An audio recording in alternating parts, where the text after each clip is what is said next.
ہم سب دعویٰ کرتے ہیں نا کہ ہم اللہ اور اس کے رسول صلی اللہ علیہ وسلم سے محبت کرتے ہیں، لیکن محبت ثبوت مانگتی ہے۔ تو بتائیں ہماری زندگی میں چلیں عمل باقاعدہ، باقی احکامات پہ عمل، یہ سب چیزیں تو سیکنڈری، سب سے پہلی چیزیں کہ محبت کا اظہار جو سب سے پہلا ہمارا اظہار ہوتا ہے وہ کیا ہے؟ یعنی آج ہمیں کوئی اس نگاہ سے، کہنا دور کی بات ہے، اس نگاہ سے بس دیکھ لینا کہ گویا کہ ہماری زندگی میں نبی صلی اللہ علیہ وسلم کا کوئی اتنا کوئی تعلق والی بات نہیں ہے، کوئی اللہ سے لگاؤ نہیں نظر آتا، تو کوئی اس نگاہ سے دیکھ لینا کہ شاید ہمارا اللہ سے کوئی تعلق نہیں، تو ہمیں اچھا نہیں لگتا، ہم فوراً سے اپنا ثبوت پیش کرتے ہیں کہ نہیں۔ یہ یقیناً دیکھیں ہمارا ایمان ہے نا کہ ہم یہ کہنا پسند ہی نہیں کرتے، ہم یہ سوچ بھی نہیں سکتے کہ کوئی ہمیں یہ کہے یا ہم خود کو یہ کہیں کہ ہمیں اللہ سے محبت نہیں اور ہمیں رسول اللہ صلی اللہ علیہ وسلم محبت نہیں، کیونکہ ہم ایز اے امت ہمارے اندر یہ چیز رچ بس گئی ہے ایز اے مسلم کہ ہمیں اللہ سے محبت ہے، ہمیں نبی صلی اللہ علیہ وسلم سے محبت ہے، ٹھیک ہے، کوئی بھی مسلمان یہ نہیں پسند کرتا، لیکن بتائیں اس محبت کا اظہار کرنا تو پہلے سیکھ لینا، سیکھا بھی ہے کہ نہیں؟ حضرت عبداللہ بن مسعود رضی اللہ عنہ کہتے ہیں رسول اللہ صلی اللہ علیہ وسلم نے فرمایا جو شخص اللہ اور اس کے رسول سے محبت کرنا چاہے اسے قرآن مجید کی تلاوت کرنی چاہیے۔ دیکھیں کتنا اچھا اظہار بتا دیا گیا۔ سب سے پہلا اظہار جو ملتا ہے وہ قرآن کی شکل میں ملتا ہے، وہ پھر بعد میں وہ ویسے آپ قرآن پاک پڑھ رہے ہیں، سیکھ رہے ہیں، یا نماز میں پڑھ رہے ہیں، یا اس کی کیا صورت ہے، کیا فارم ہے، لیکن قرآن پاک جو ہے نا سب سے پہلا اظہار ہے اللہ سے محبت کا اور اس کے رسول صلی اللہ علیہ وسلم سے محبت کا۔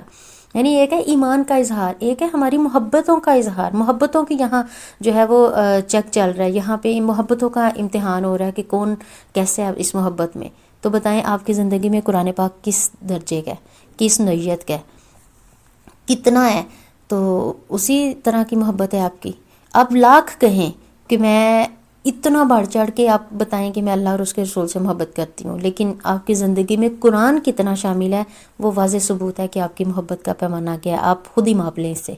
کہ قرآن مجید اگر آپ جتنا آپ اس کے ساتھ جڑے ہوئے ہیں نا، چاہے وہ تفسیر کی شکل میں ہے، تجوید کی شکل میں ہے، آپ سیکھ رہے ہیں یا سکھا رہے ہیں، یا یعنی کسی بھی طرح آپ اس سے جڑے ہوئے ہیں، تو یقیناً جتنا آپ جڑے ہوئے ہیں نا، پھر اسپیشلی یہاں قرآن مجید کی تلاوت کا کہا گیا کہ فَلْيَقْرَأْ فِي الْمُصْحَفِ، آپ کو پڑھنا چاہیے یہ مصحف، آپ کو قرات اس کی کرنی چاہیے، اس کی تلاوت کرنی چاہیے باقاعدہ۔ تو دیکھیں ہم کم از کم اس کے لیے اپنے ٹائم فکس کر سکتے ہیں کہ دیکھیں دن بھر میں ایک بار تو کم از کم اللہ سے اور اس کے رسول سے محبت کا اظہار کریں۔ نمازوں کے ذریعے تو ہم کرتے ہی ہیں خیر، لیکن قرآن پاک جو یہاں پہ نسخہ بتایا گیا اس کے مطابق ہمیں یہ اپنا لینا چاہیے نا کہ ہم دن میں ایک بار ٹائم فکس کر لیں، فجر کے بعد بہتر ہے کر لیں، آپ ظہر کے ساتھ کر لیں، عصر کے ساتھ، مغرب، عشاء، اس کے علاوہ جب آپ اپنے آپ کو فریش سمجھتے ہیں، میں سمجھتی ہوں جب ہم کہتے ہیں نا جب ہم فارغ ہوں گے پھر یہ کریں گے، دیکھیں فارغ آپ کبھی نہیں ہوتے، آپ نے خود فارغ ہونا ہوتا ہے، جب بھی کہیں جانا آنا ہوتا ہے نا، آپ نے سارے کام سمیٹنے ہوتے ہیں اپنے فٹافٹ جو ہے نا کر کے، تو پھر آپ ٹائم نکالتے ہیں، اور وہ ٹائم پری پلان نکلنا ہوتا ہے، خود سے نہیں نکل جاتا۔ ایسے نہیں ہے کہ آپ کہیں کہ میں سارے دن کے ٹارگٹ پورے کر لوں، اس کے بعد پھر جو ٹائم بچے گا میں قرآن پڑھ لوں گی اس میں۔ دیکھیں یہ سیکنڈری چیز نہیں ہے، یہ سب سے پہلے نمبر والی چیز ہے۔ اس کے لیے آپ پلان کریں، بے شک کام پہلے دوسرے کر لیں، لیکن اس کے لیے پلان کریں کہ میرے لیے اہمیت سب سے اس کی ہے کہ مجھے تلاوت کے لیے ٹائم نکالنا ہے ڈیلی، تو وہ آپ کر لیں فائنل کہ آپ کب جو ہے نا اپنے باقی، یعنی کچھ ایسے ایمرجنسی کام ہوتے ہیں جو ایگزیکٹ ٹائم پہ چاہیے ہوتے ہیں، اور کچھ کے لیے ٹائم نہیں مخصوص، مثلا صفائی کرنی ہے نا تو صفائی آپ آدھا گھنٹہ بعد میں کر لیں، پہلے کر لیں، اس کو مینیج کر سکتے ہیں،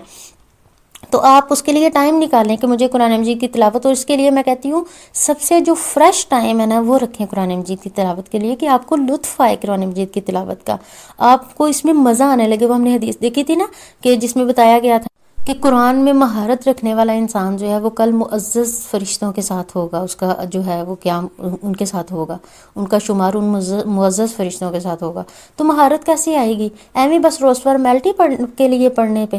ایسے نہیں مہارت آتی، اس کا شوق جب آپ رکھیں گے، ڈیلی پڑھیں گے، اتنی پریکٹس ہوگی آپ کی کہ آہستہ آہستہ آپ مہارت کی طرف چلے جائیں گے، پھر آپ ایک دن ماہر القرآن بن جائیں گے، آپ ماہر ہو جائیں گے قرآن پڑھنے کے۔